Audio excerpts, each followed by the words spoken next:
Welcome to McPlum, simple solutions served daily. First, check your Roblox account and network before troubleshooting further. Ensure you are signed into the correct Roblox account on mobile. Confirm your account has permission to join or create private servers in that game's settings. Next, check connectivity by switching between Wi-Fi and 4G LTE to test stability.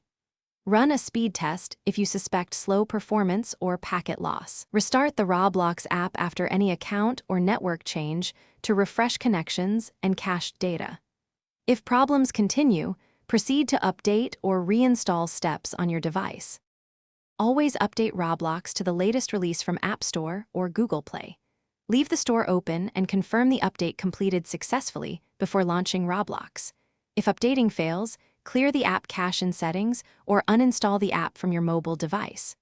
Reinstall Roblox and sign in again to restore core functionality.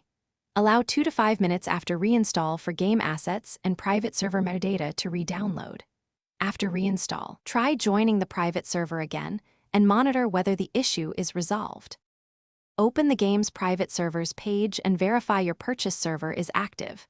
Confirm the private server has available slots and has not expired or been canceled. Check the server owner settings to ensure your username is allowed to join when required.